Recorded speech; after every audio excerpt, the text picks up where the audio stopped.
আশা। চিত্রনায়ক সালমান শাহ হত্যা মামলায় গ্রেপ্তার অভিনেতা আশরাফুল হক ওরফে ডনকে 7 দিনের রিমান্ডে নেওয়ার আবেদনের ওপর আজ শুনানি হওয়ার কথা রয়েছে। বৃহস্পতিবার সকালে শুনানির আগে কারাগার থেকে ডনকে ঢাকার মেট্রোপলিটন ম্যাজিস্ট্রেট আদালতের হাজতখানায় আনা হয়। আদালত সূত্র জানায়, সংশ্লিষ্ট আদালতে কিছুক্ষণের মধ্যেই তার রিমান্ড আবেদনের শুনানি হওয়ার কথা রয়েছে। তোমার এত ভালোবাসায় আমি। এদিকে ডনের রিমান্ড শুনানিকে কেন্দ্র করে সালমান শাহ হত্যা মামলার বিচারের দাবিতে আদালত চত্বরে মানববন্ধন করেছেন তার ভক্তরা। দুটি ব্যানার নিয়ে সকাল থেকে ভক্তরা কর্মসূচিতে অংশ নেন। ভক্তদের ব্যানারে প্রিয় নায়ক 30 বছর ধরে কবরে, তার খুনিরা কেন বাইরে, এমন প্রশ্ন সহ বিভিন্ন দাবি জানানো হয়েছে। সত্যটা এই জাতি জানতে চায়। আজকে ডনকে রিমান্ডে আবেদন করা হয়েছে সিআইডির পক্ষ থেকে। আমাদের সকল সালমান ভক্ত 64 জেলার সালমান ভক্ত, দেশের বাইরে অনেক সালমান ভক্ত আছে, সবাই চায় যে এটার যেন রিমান্ডে নেওয়া হয় এবং সত্য যেন উদ্ঘাটিত হয়। হত্যা মামলার বিচার তো একটাই, মৃত্যুদণ্ড দাবি করছে এই হত্যা মামলার আসামি। স্বামীরা তো হত্যা মামলার 1 নাম্বার।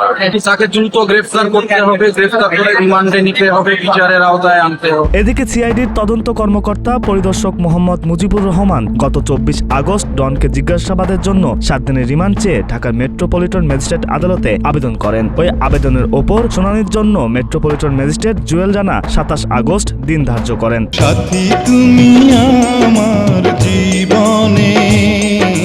1996 সালে 6 সেপ্টেম্বর চিত্রনায়ক সালমান শাহের মৃত্যুর ঘটনায় প্রথমে রমনা থানায় অপমৃত্যুর মামলা হয়েছিল। দীর্ঘ আইনি প্রক্রিয়ার পর 2025 সালের 20 অক্টোবর ঢাকার 6ষ্ঠ অতিরিক্ত মহানগর দায়রা জজ মোহাম্মদ জান্নাতুল ফেরদৌস ইবনে হক বাদীর পক্ষে রিভিশন আবেদন মঞ্জুর করে ঘটনাটি হত্যা মামলা হিসেবে গ্রহণের নির্দেশ দেন। এর পরদিন 21 অক্টোবর সালমান শাহের মামা মোহাম্মদ আলমগীর রমনা থানায় হত্যা মামলা করেন। মামলায় দণ্ডবিধির 302 ও 34 ধারায় অভিযোগ আনা হয়। তুমি নয়নে নয়নে শুধু।